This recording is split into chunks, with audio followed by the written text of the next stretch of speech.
Welcome to episode number 28 of the G5 Hive, where we aim to bring you all the honey in G5 college football. I am your host, Justice, and I'm joined with my co-host, Luke. How you doing tonight, Luke? Pretty jacked, pretty jacked. We got our last installment of our uh, coaches and the coaching carousel for the conferences, and finishing up here tonight with this and our big announcement that we have coming towards at the end of the podcast. Yeah, absolutely. I'm super stoked to get to that announcement, and we'll get there in due time. You guys, it's something that I think you guys are really gonna love and appreciate. But before we get into our topic tonight, kind of wrapping up the Sun Belt Conference, a little bit of news and notes. Boise State officially hired Dirk Cutter as their next offensive coordinator. Positive move, I feel like, right? Positive for Ashton, positive for Malachi. He's been there before. He knows Boise State. I feel like it's a good hire for them. Yep, I think it's a great hire, and I'm trying to think of the analogy that I can make here, but I can't think of one. But it's just kind of like, oh crap, we need something, and it's Dirk Cutter can be the savior of something, and it seems to be Boise State football lately. Absolutely, because he came in. Was it I guess the end of last 2 years ago, or that's something like they fired the OC and he kind of came in and took over, kind of helped them out there, and so he's a good coach. I think it'll serve Malachi Nelson, Ashton Jainty well to learn from him. Yep, and I think he was there when Ashton was a freshman. So yeah. Yep. Speaking of coaches, UNLV coach Odom was caught riding a bull to raise money for his team this past weekend in Vegas. I guess it was maybe the PBR show, or I'm not really sure here. Show the tape here. It's a great idea, man, to kind of raise money, do something kind of quick. I certainly don't think he expected to take that hit to the head there. You see, he got up a little bit woozy. He took a pretty vicious hit from the bull. The horn kind of got him there. Yeah. I believe there was a beat reporter or something that was like, "All right, Jay Savell, you're next," or something like that, and they had a little bit of a banter back and forth. So that's pretty funny there for Wyoming. But yeah, that was out of the box thinking for a little bit Absolutely. of fundraising for the school. Fundraising, yeah, but I think he was quoted as saying, like, I really had that bull, I don't know, something of I really had that bull under control or something, and then they opened the gate. and then that's like kind of when all went downhill. Yeah, I mean, I know he certainly wasn't expecting to take that shot to the head, and you can see when he got up there, he was definitely a little bit woozy. So hopefully, he didn't get a concussion and he's okay. But I know Old Dominion. Where I saw that was Old Dominion head coach Ricky Ronnie retweeted that, and he tagged the ODU NIL collective and said, "Hey, I think we need to do something here." So he was kind of he was volunteering to ride a bull, I think. So and it'd be kind of cool, to see if other schools kind of can emulate that, and maybe we can get a little head coaching side bet over unders who lasts the longest on a bull. All right, Justice, off the wall thinking. I'm not riding a bull. Which coach would do best G5 related, because obviously you've got the bull, so now the next thing is wrestling a bear, obviously in a cage. I mean, that's the next best thing. Oh my god! So what coach is going to be like, all right, I'm wrestling this bear? Man. A little Jackie Moon tropical, what do they call the tropics or whatever? That's a great question. I'm just trying to think. I'm trying to think size wise, like who's a big dude. Man, I don't know. It's gotta be Biff, right? Like Biff and those Yeah, yeah, that's a good call. Good call. Good call. Biff in his cutoff shirt, sleeveless yeah, shirt. he's Yeah, definitely great big call. bear. That's what I would pick. You heard it here first. Let's see some a bear fighting match with Biff Poggi from Charlotte. Make it happen, Charlotte. Um, Speaking about teams and spring practice, so we just had another spring practice game wrap up this week. Liberty wrapped up their game March 2nd. Um, I retweeted an article that came from the guys over at Sea of Red. A great article. There's really two great articles over there. One talking about kind of a recap of the spring game, and then another kind of more sharing Coach Chadwell's thoughts on the spring practice and how everything went. And so definitely encourage you guys to check those out and read those articles. Great information there. Starting practice actually just started on Friday. Army started March 1st. Today, Rice and UTSA started practice.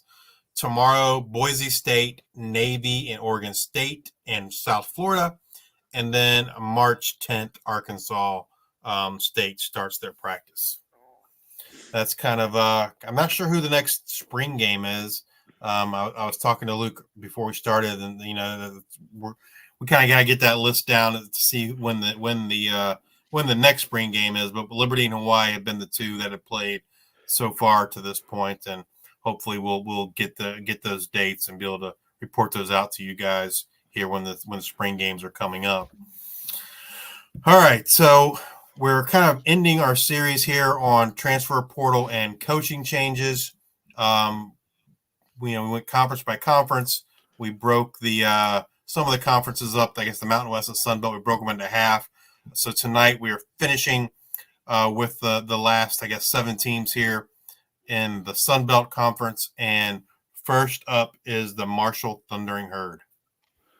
All right, now coaching changes. Something that I have done a very poor job of is talking each and every week about the coaches that it entails.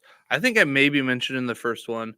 Doesn't really matter because I haven't done a good job going from that.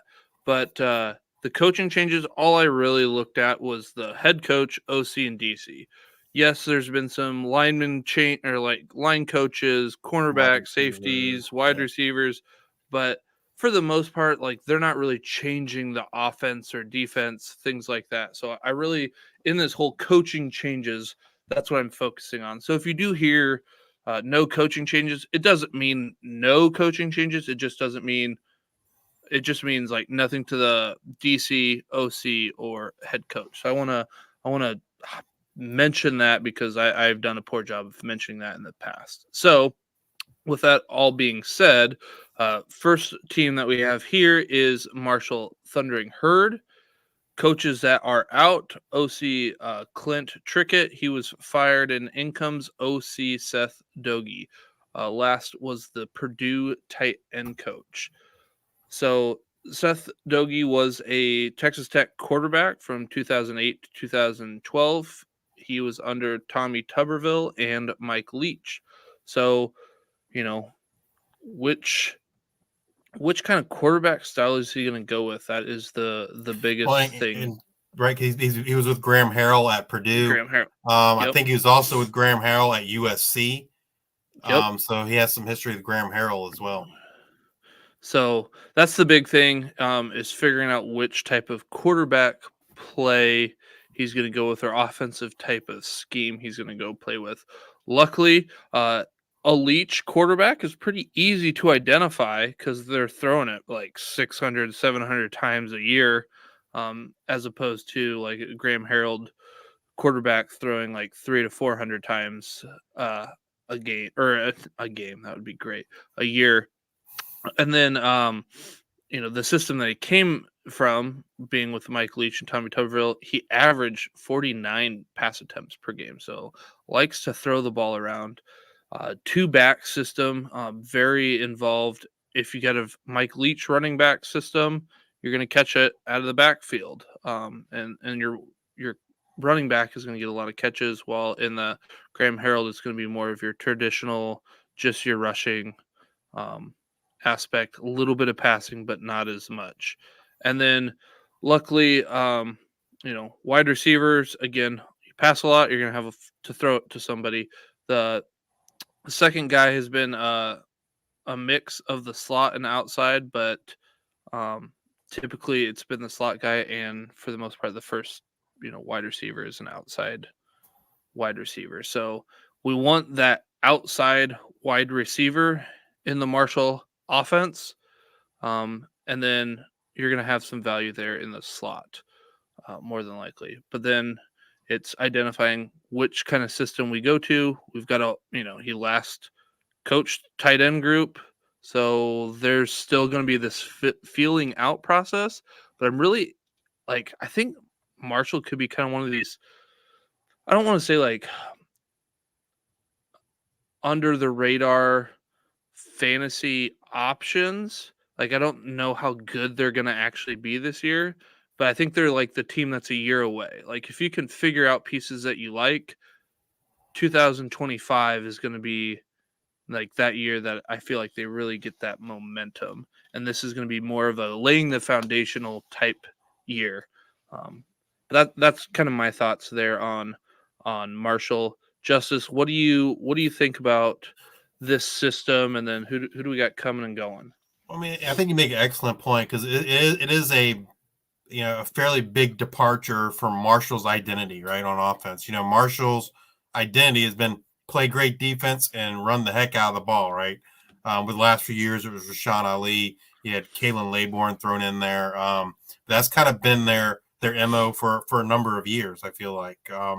And so it's definitely going to change. I think the big question is, how much is it going to change? Are we going to see that Mike Leach style offense where there's lots of attempts? They don't throw. They throw for a lot of yards. That comes from the attempts, because they don't throw the ball deep. Whereas Graham Harrell throws less attempts, but yardage may be similar, but the ADOT's going to be a little bit higher for the quarterback as well as the receivers. Either way they go, it's going to be, the passing game is going to be a big step up for Marshall. Obviously, as you mentioned, in a Leach offense, the running backs are heavily involved in the passing offense, so that's key to know for PPR leagues. And for receivers, I think between the two systems, it's pretty much a wash, right, in terms of productivity. One offense is going to have a lot more receptions, and the other is going to have to have a deeper ADOT, so it's kind of going to make up for those lack of receptions. My gut kind of tells me that it's going to be more of a Graham Harrell style, just because that's simply kind of who he's kind of been partnered up with in his brief coaching history. I know when we talked with Jared really felt like it was more of a Mike Leach, so maybe it's going to be somewhere in between the two. I don't really know, but I think Jared was saying that he had been reading stuff where it's going to be a wide open air raid offense. Well, a Graham Harrell offense compared to Marshall's old offense would still be a wide open air raid offense, right? Yep. So I don't know. I guess we'll see. I think we'll know. We'll know very quickly. I think the biggest tell sign will be how much are the running backs involved in the offense, right? And so I think those are kind of things we want to pay attention to in the spring, to see if they give us any kind of clues in terms of which kind of style he is more leaning to. They do lose quite a bit on the offensive side. Quarterback Cam Fancher, he has transferred to Florida Atlantic. Running back Rasheen Ali is off to try his fortune in the NFL. Wide receiver Jaden Harrison is off to Notre Dame. Wide receiver Caleb Coombs off to Florida Atlantic. And they do lose 3 starters along the offensive line. Coming in from the portal, they bring in a pair of quarterbacks. Mitch Griffiths coming over from Wake Forest. Braylon Braxton coming over from Tulsa. Running back Jordan Houston coming over from NC State. And then a whole host of wide receivers. You got Braylon Brown coming over from Ole Miss. Carl Chester coming from Tulsa, Tyshawn Chapman coming from North Carolina, Elijah Metcalf from Middle Tennessee State, and Christian Fitzpatrick coming over from Michigan State. So, it's going to be interesting in the spring to kind of see who wins that quarterback battle between Braxton and Griffiths.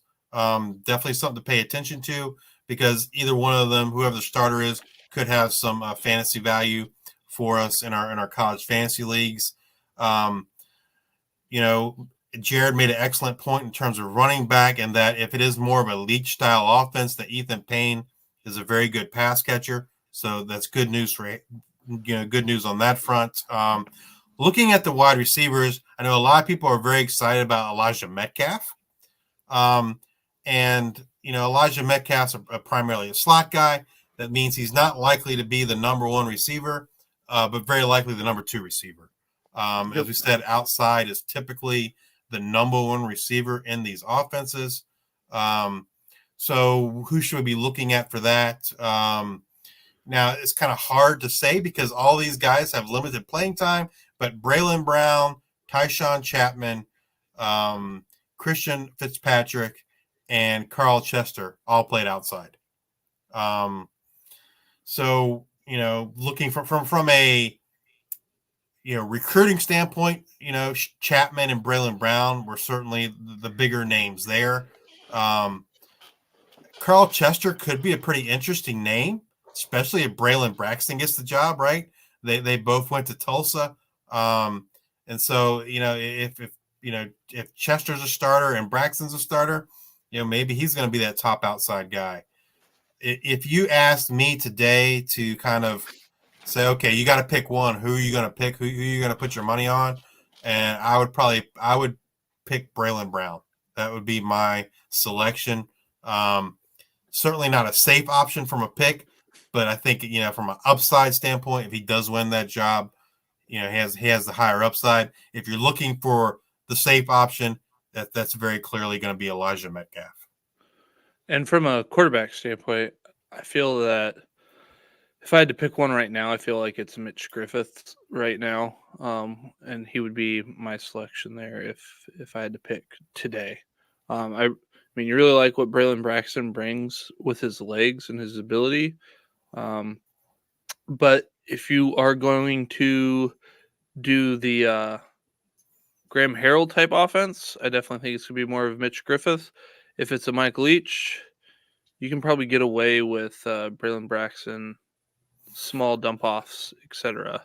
Well, Graham Harrell does have some experience with a mobile guy with Garrett Green when he was at West Virginia, right? Green wasn't necessarily the starter, except when JT Daniels was injured, but he did play some, so he does have some experience with a mobile quarterback too. All right, moving on to Old Dominion. All right, coaching changes, none. We just had a new coaching staff come in here last year. So, Justice, I'll let you take it away on your team here, the Old Dominion Monarchs. Who do they lose? They lose quite. They do lose some pieces on offense. Probably the biggest one, in my opinion, is running back Kadarius Callaway. He is going over to the P5, P4, California. If you own Kadarius Callaway, I think it's safe to drop him. I don't see him, doing much for Cal. He wasn't a great pass blocker at Old Dominion. I don't see that changing much. And Cal has a roster full of stud running backs, so I'm not sure that Callaway is going to get a whole lot of run there. And then they lose a couple receivers. Wide receiver Jordan Bly is off to Gardner Webb. He's the son of Dre Bly, former NFL player, North Carolina Tar Heel Dre Bly. And then wide receiver Javon Harvey ended up at Duke. He first committed to Texas A&M and then ended up switching to Duke there in the process. They do have a couple of interesting running backs coming in the portal, and that's running back Bryce Duke coming over from Virginia Tech and Aaron Young coming over from Rutgers. Interesting thing about Young is his one of his older brothers, Jordan Young, was a linebacker at Old Dominion. And I don't know if he still is, but at one point he was ODU's all-time leading tackler for Old Dominion, a linebacker back in the FCS days. So you got those two guys coming in, and ODU returns quite a bit of their offense. They return all their quarterbacks. Grant Wilson returns, and I fully expect him to start. I'm interested to kind of see the development of Colton Joseph, who was a freshman last season. There were reports that he was looking good. We never saw him last year, and I'm interested to see kind of how he looks this spring, and if he can mount any kind of challenge to Grant Wilson. But I fully expect that Grant Wilson will be the starter, for game one. We did see last season, though, where Grant Wilson kind of had a couple bad games and got benched for Jack Shields before returning as a starter. So I'm really interested in seeing what Colton Joseph can do if he gets that opportunity. Running back, Keyshawn Wicks returns. He was the second leading rusher last year, 588 yards, 4 touchdowns. Obi Sani returns. Promising freshman Devin Roche returns. And then, as I mentioned, the 2 transfers in, Aaron Young and Bryce Duke. Receivers, like I said, other than Harvey and Bly, they pretty much return everybody there. The leading receiver last year, Romello Murphy, caught 28 balls, 502 yards, 3 touchdowns. Kelby Williams, the second leading receiver, returns 26 catches, 451 yards, 2 touchdowns. And then their leading receiver in terms of receptions, Isaiah Page, the slot guy, also returns. He caught 43 balls on 66 targets, 445 yards, and 2 touchdowns. I'm looking for a lot of more consistency this year from the receivers. Last year they were in that the new offense, Tennessee style offense. So I'm looking for some growth, and hopefully that growth leads to more production from these receivers. They do lose 2 starters on the offensive line, but they brought in a couple of transfers, so I'm not really too concerned there. All right. Then from a team standpoint, though, I do want to remind people a little bit about who Kevin Decker is, if you really didn't follow the team much last year. So in 2018, he was the Brown Bears OC, and then 2019 to 2022, he was the OC for Fordham Rams, both FCS schools. But during those years, his pass attempts per game, you've got 26.5, 33.3, 37.5, and 42.5. All right, perfect. And then Justice says, like, oh, I feel like it's going to be Grant Wilson, taking that next step, or, evolving. Well, if you don't remember, Grant Wilson, he played last year, and where did Grant Wilson come from? Justice, Fordham. where did he come from? Fordham. Where the OC came from. He brought him over. That is a key part in an offense, and knowing what that looks like. And the wide receiver one in a Decker-led offense averages 60.75 receptions, 788 yards, and 8 touchdowns. So that's good for roughly 16.45 points per game on a 1 PPR league. So that is something that you're want to pay attention for. And then the quarterbacks average 25.96 points per game. This isn't including last year. This is coming in. Yeah. Again, it's hard to get your offense and everything when you come in, getting linemen that you want, just getting your system installed. So I look for this team to make that next, I don't want to say a big jump, but this team to look a lot more like what it's going to look like in the future in 2024 than it did in 2023. Absolutely. I agree with you 100% on that. All right. Moving over to the South Alabama Jaguars. All right. Out is head coach Kane Womack. He becomes the Alabama DC. Out for DC is Corey Batone. He goes to Missouri to be the DC. In comes head coach Major Applewhite.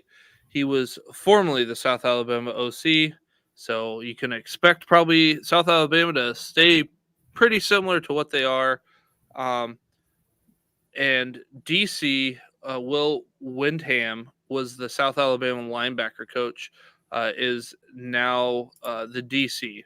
Also, they didn't hire. I can't find anywhere about an OC, even if it's just like the title. So I'm under the assumption right now that Major Applewhite will be the head coach and calling the plays.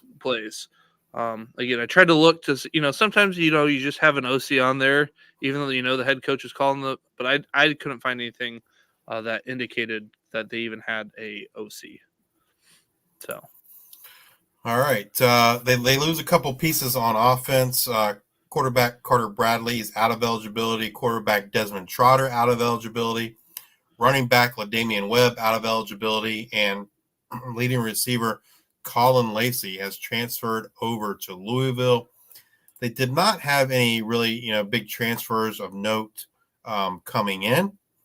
So a quarterback, kind of the last man standing, and I've seen some people, Chris K being one of them, really high on this guy for next year. I think because of what he brings with his legs, and that's Gio Lopez, freshman last year.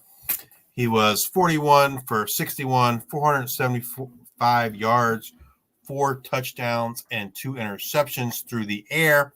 And then on the ground, 18 attempts, 154 yards, and 2 touchdowns. So, Gio Lopez is a name to kind of file away for your leagues, and someone you definitely should be potentially looking at drafting, especially with that rushing ability that he brings. Running backs, Kentrell Bullock is probably the number one guy you're looking at replacing Webb. There's been a little bit of, I guess, chatter for Braylon McReynolds, but he's a little bit on the smaller side. So Bullock is someone that we've seen. I feel like Bullock was drafted in that way too early mock draft. He's someone that's definitely been getting drafted, and definitely a name to know if he's available in your leagues. And then looking at the receivers, it seems that the receiver that most people have been drafting currently is Jamal Pritchett, who returns, was their second leading receiver last season. 57 catches on 83 targets for 883 yards and 8 touchdowns. As I mentioned, Colin Lacey moves on, and he vacates 119 targets, 1,316 yards, and 7 touchdowns. They also return their leading tight end, DJ Thomas Jones. Last season, 27 catches, 235 yards, 5 touchdowns. And then their next leading returning receiver is, or transfer that came over last year from Memphis, Javon Ivory. Last season, he had 20 catches, 234 yards, and a touchdown. So those are probably the guys you're looking there as far as pass catching. Offensive line, they lose 2 offensive line starters. Nothing too terrible there. Looking like you said, I think kind of continuing where they left off last year. The offense will look a little bit different, right? With Gio Lopez, who's a lot more mobile than Carter Bradley. But Lopez, Kentrell Bullock, and Jamal Pritchett are kind of the guys that you should definitely be looking at this point to be acquiring or drafting in your college fantasy leagues. Yeah. Moving on to the Southern Miss Golden Eagles, coaching changes. Out is the DC Dan O'Brien. He was fired. And OC Sam Gregg, he was last year the OC and O-line coach in 2022 and 2023. Now he's just the O-line coach. So he's still there, just not with the OC job responsibilities. So the Southern Miss team might look just a little bit different. In comes new OC, Chip Long. He was last Louisville for being an analyst there, and DC Clay Bignell. He was the DC at Eastern Illinois. So those are your 2 new teams, and then Justice, I didn't get a chance to really dig into some of these OC changes like I have in other episodes. But yeah, I will be looking into Chip Long because I believe he does have kind of a history of being an OC in other places. So I am kind of curious on what Chip Long brings to the table. Give me like a second, and I should be able to find some information on where he's Sure. been. So, as far as player movement, they lose their stud running back Frank Gore Jr. off, hopefully to the NFL. Running back Rodriguez Clark is out of eligibility. Wide receiver Jacarius Cason out of eligibility. Tight end Cole Cavallo out of eligibility, and they lose 4 starting offensive linemen. Who are they bringing in? They bring in quarterback Tate Rodemaker coming over from Florida State.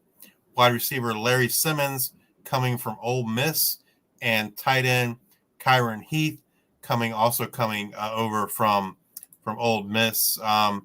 Looking at quarterback who returns, so Billy Wiles returns from last season, who was primarily their starter last year. Tate Rodemaker joins. Ethan Crawford also returns. I gotta, just based on pedigree, right? We gotta assume that it's kind of Rodemaker's. Rodemaker's going to get the first shot there, and kind of his job to lose. Running back's going to be kind of interesting, I feel like. They got Kenyon Clay, Antavius Willis, Chandler Pittman, J.Q. Gray. All those guys kind of return last season. Definitely want to kind of pay attention to the spring and see it was one of those guys standing out.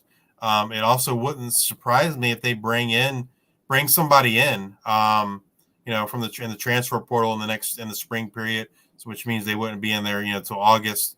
So, I think running backs just kind of, pay attention to. Looking at the receivers, wide receiver Latrell Jones returns. He was their second leading receiver last year.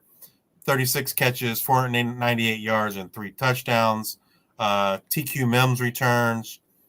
Let's see, their top returning tight end is Justin Reed. He only caught 1 ball for 13 yards. As I mentioned, offensive line's got to kind of be replaced. They lose 4 starters there.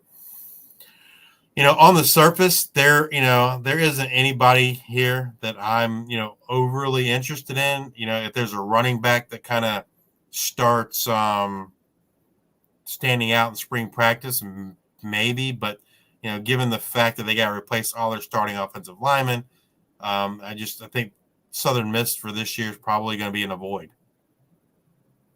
I don't remember his stats off the top of my head, but I do remember Ethan Crawford had got some starts there at the end of the season and didn't do too bad.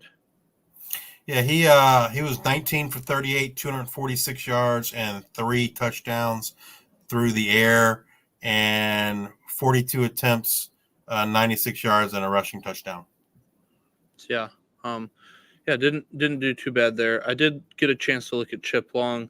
Chip Long, like I said, last Louisville quality control analyst. Then in 2022, he was the OC at Georgia Tech.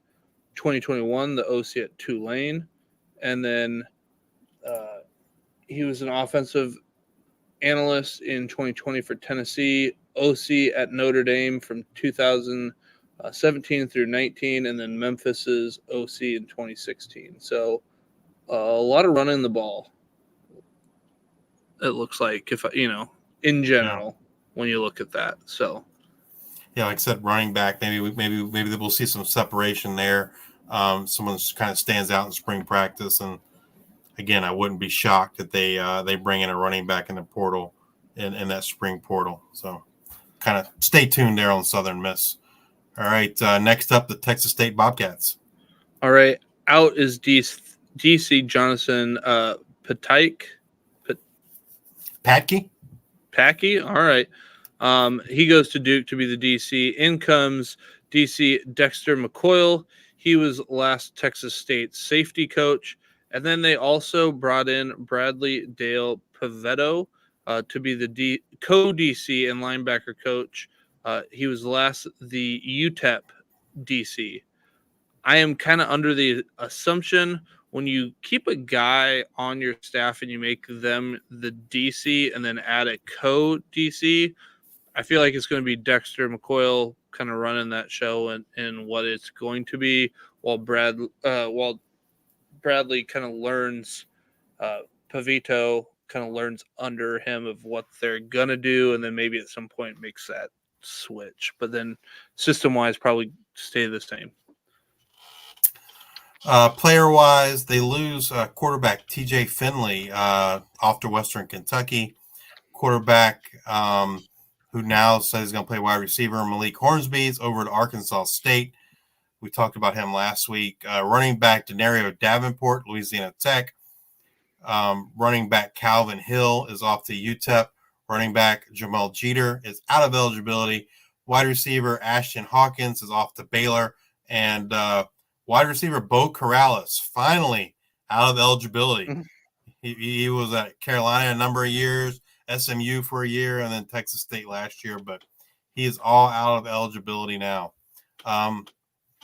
Probably the big news is, the biggest news last week is who they're bringing in at quarterback. The reigning Sun Belt Player of the Year, Jordan McLeod, coming over from JMU. Big get, I think. Absolutely huge. I mean, back in January, they had a commitment from Jaden Delora. He had committed, and then shortly after he committed, TJ Finley said, "I'm out of here." And then there was some backlash with some legal issues with Jaden Delora. Jaden Delora kind of announced he was withdrawing from Texas State, and then ultimately he entered his name into the NFL draft. I don't expect him to get anywhere there, but maybe he'll end up in the CFL or something. So it for a while there, it was looking like PJ Hatter was going to be the man.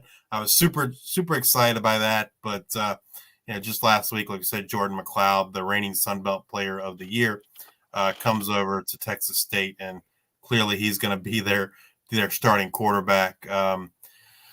They bring in running back Deion Hankins coming over from UTEP, running back Torrance Burgess Jr. coming over from UTEP, running back Jalen Jenkins coming from Washington State. And I'm a little bit intrigued by this next guy. That's wide receiver Jaden Williams coming over from Boston College. He's someone I'd kind of, last couple of years I had written down like on my names of interest at Boston College, and now that he's going to be at Texas State, that piques my interest even a little bit more. So we mentioned that quarterback, clearly McLeod's going to be the starter. PJ Hatter, a heralded freshman, does return. But it looks like he's going to have to wait another year before he gets his shot. Running back, friend of the show, we interviewed him back in January. Ishmael Mahdi returns. I do got to say, though, man, looking at all these guys that they're bringing in from the portal has me a little bit, I don't know what the right word is, a little more hesitant or not quite as excited as I was. You're a little tempered. My expectations are a little bit more tempered now for Ishmael Mahdi's season this coming year. But man, he is so explosive with the ball, as we saw last year. It doesn't take he doesn't have to get 30 carries a game to kind of do what he does. So I'm hopeful he can he still show that explosiveness. But man, they bring in quite a few running backs, and then McLeod too, who can do some damage with his legs as well. Receiving wise, their top receiver Joey Hobart returns. He caught 76 balls, 895 yards and 8 touchdowns. And their second leading receiver, Cole Wilson, also returns. He caught 66 balls on 99 targets and 8 touchdowns. They do lose Ashton Hawkins, and so that's where Jaden Williams will come in. I'm intrigued by Williams. I'll just put it that way. Don't know why are you so intrigued by it? Like, what do you think he's going to bring to the offense? If people don't know who he is a a wide receiver, like Justice said, coming over from Boston College, and he's 5'9", 186 ish. I don't know. Who knows with weights nowadays? But smaller guy. So what intrigues He's fast, you man. I about think him? he's fast. He has speed. So he's And gonna so take the top off type. yeah, Okay. where I feel like Hobart and Wilson are more like possession guys. I feel like Williams can kind of maybe be that field stretcher for him. Okay, that makes sense. Um, Maybe doesn't get as many targets, but then the ones that he does bring in are those long touchdown ones. So makes sense. they only lose 2 starters on offensive line, so not too much to concern there. And I think Texas State's positioned to compete for a Sun Belt title this year, especially with McLeod. Right? I mean, I thought they'd be one of the top teams in the Sun Belt regardless. But now with McLeod, they got to be the favorites in the West, and maybe and to win the whole Sun Belt, they're the favorites. If they're not the favorite, they're probably, I would guess, like number 2. For all the changes that happened to that team, before the 2023 season, and then to have the 2023 season that they did, um, and then having more changes, uh, I just can't believe how well this team is set up for this year. So, I mean, anyways, quarterback was the big question, right? mhm. And that's no knock on PG Hatter. He was a heralded recruit. I think he would do fine, but getting Jordan McLeod, man, that just doesn't seem fair. Next team here we're going to talk about is the Troy Trojans. Out is pretty much the whole coaching staff. Head coach John Summerall goes to Tulane to be the head coach. Greg Gasparado goes. The DC goes to Tulane to be the DC there, and then the co-DC Taylor Polk.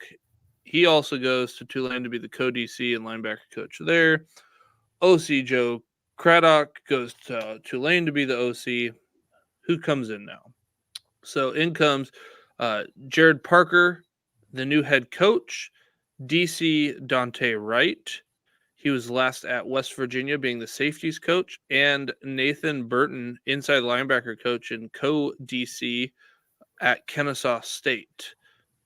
I guess he was Kennesaw State's DC. DC. Now he's going to be the DC and inside linebacker coach. And while Sean Reagan is going to be the OC, he was last West Virginia's passing game coordinator and QB coach. Something to note, Jared Parker was last Notre Dame's OC. He was the OC at West Virginia in 2020 and 2021. Seth Reagan was with Troy in 2015 through 2017. He was the QB and running back coach, and then he was the co-OC and QB coach in 2018. Also, like I said, he was at West Virginia as the passing game coordinator and QB coach with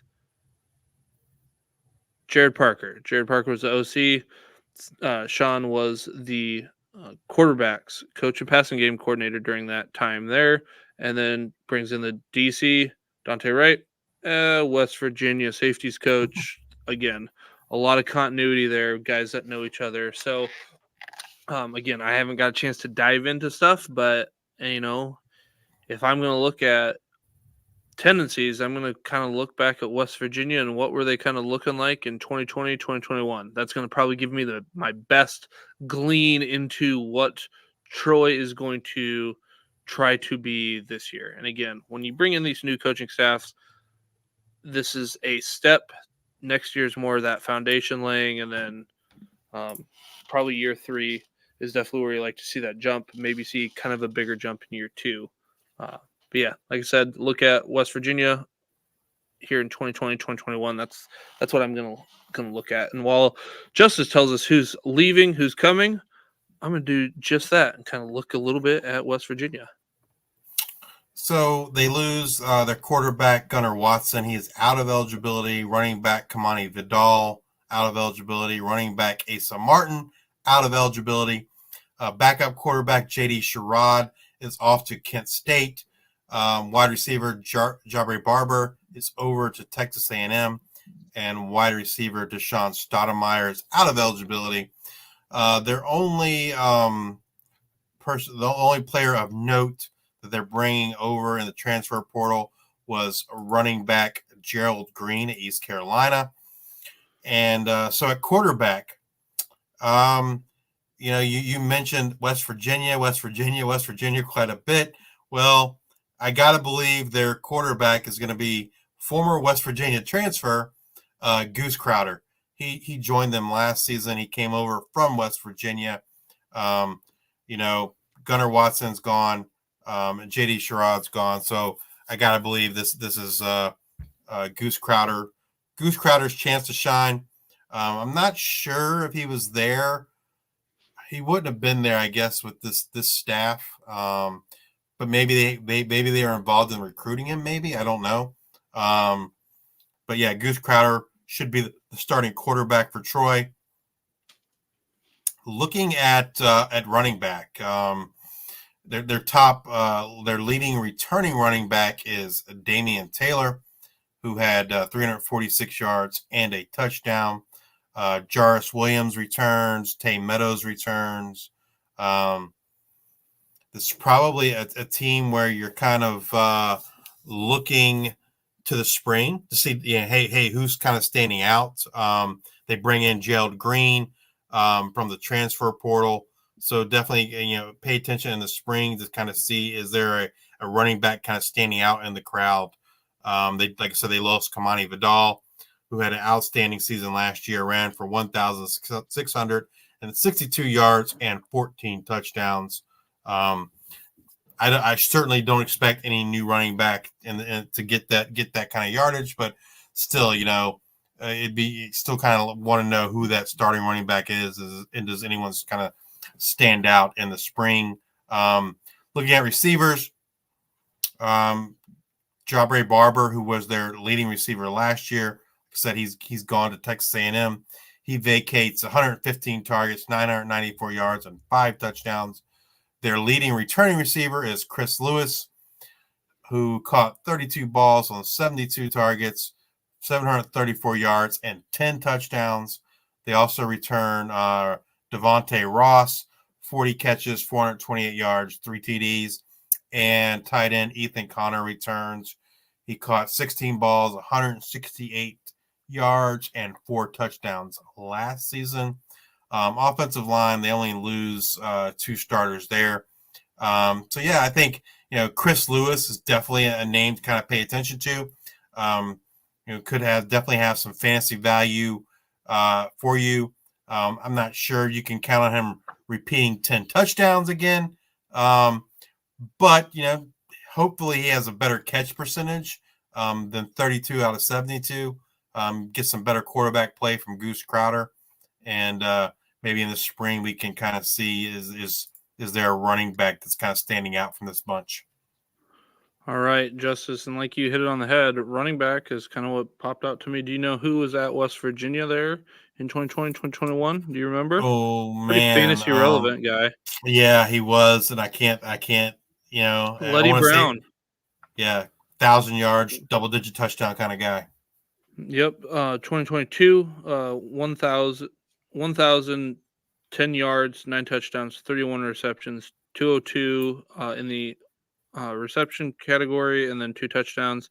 And then the following year, 1,065 yards, 13 touchdowns, 36 receptions for 217 and a touchdown. So you're kind of in that 30 reception bucket for 200 yards and maybe a touchdown, which is great to get out of your running back. If you can get 1,000 and then get 30 extra opportunities in the air for the season, that's great.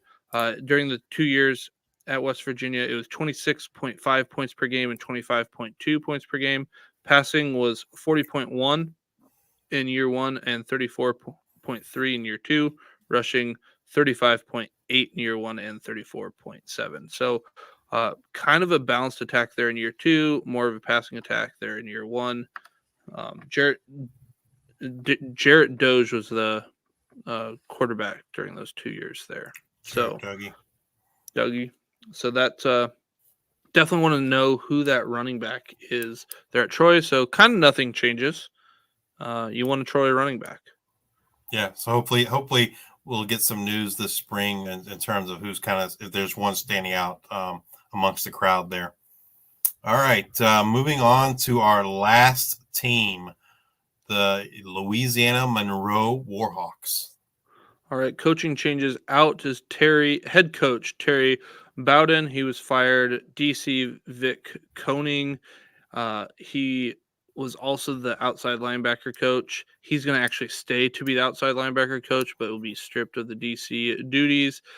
OC Matt Kubik. He is now going to be the OC for the Fighting Camels of Campbell.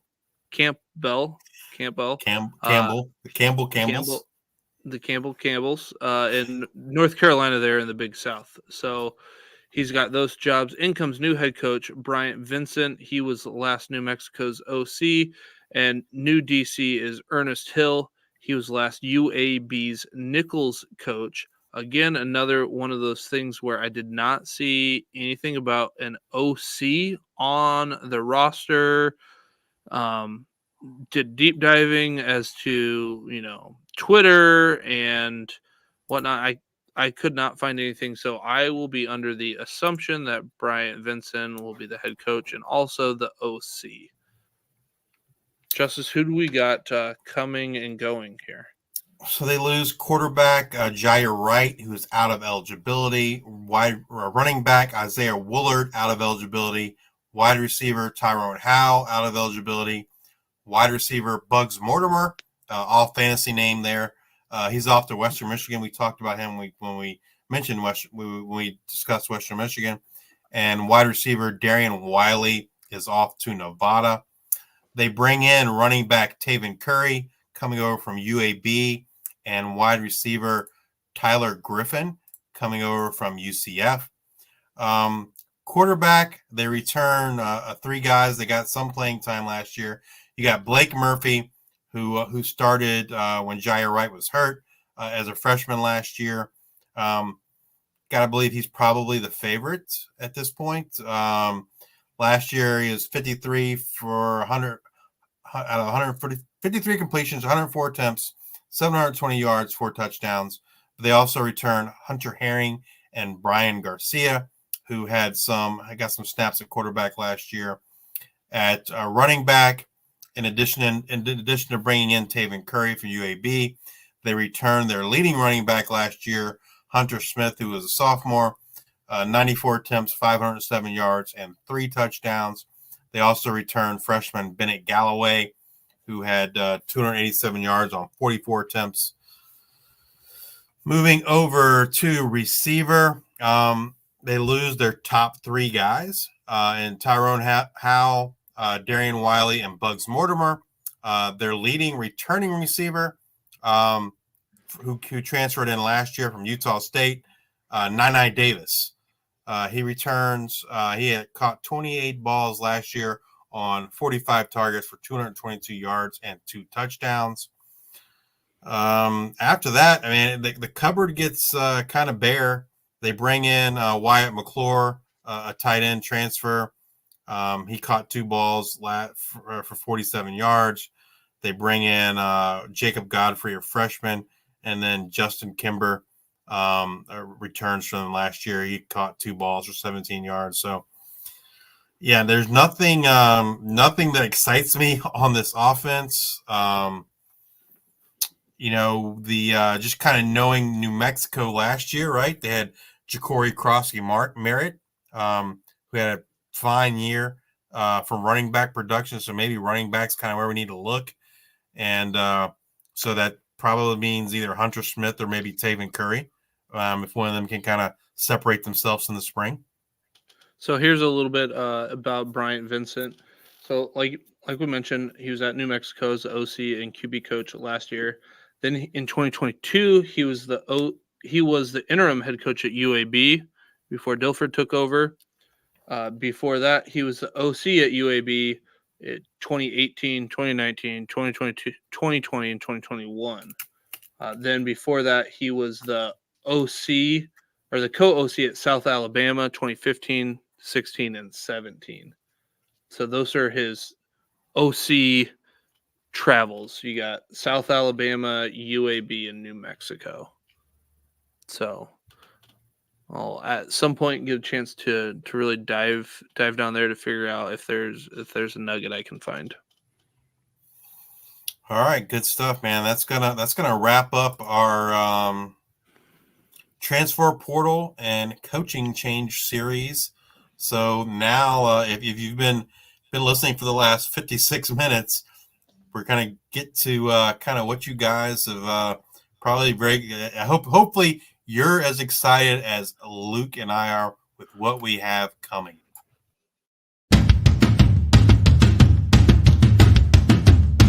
You feel that? Ah, shit.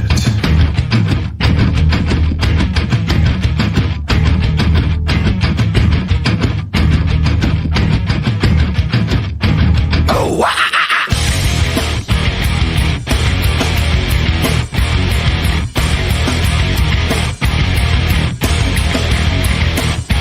Oh, wow!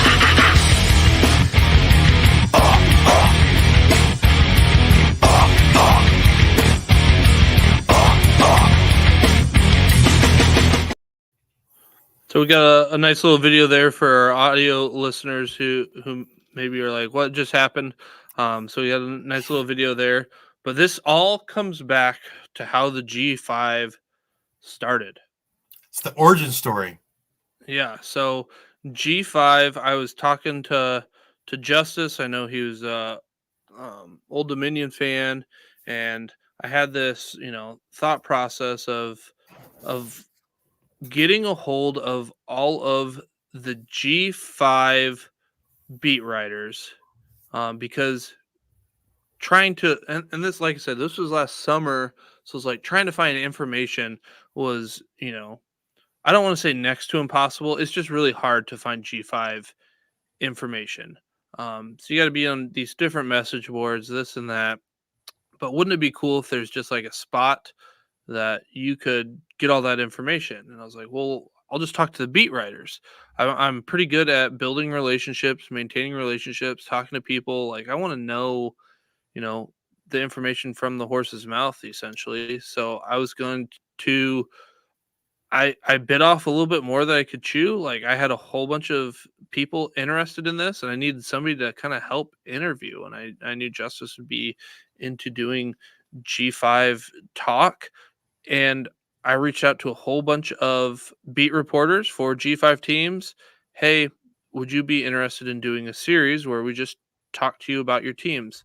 What's coming? What's going?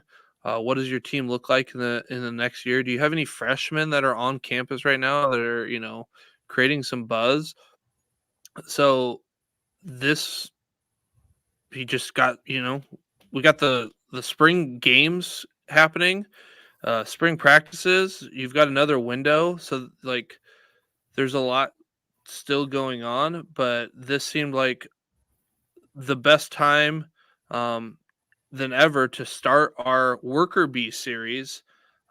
So Justice and I are going to be performing some interviews with beat reporters around the nation, to give you all the news and nuggets that you want from, the beat reporters themselves who are there with the team.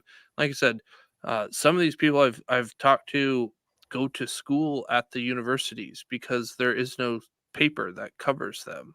They are the school newspaper. And figuring out, all right, well, now you're graduating, congratulations. Who's the next person that's going to be taking over, the sports section and getting access to practice and this stuff? So I've done a lot of work. There's a lot of G5 teams. We are only scratching the surface of what this can be. Like I said, I think I don't want to jinx anything, but so far I have talked to about 19 people that have. I've talked to more than 19, but I've got 19 people that have said that they want to be a part of this. So very, very excited. Want to this is again, that was how it started, and then Justice is like, well, you can't.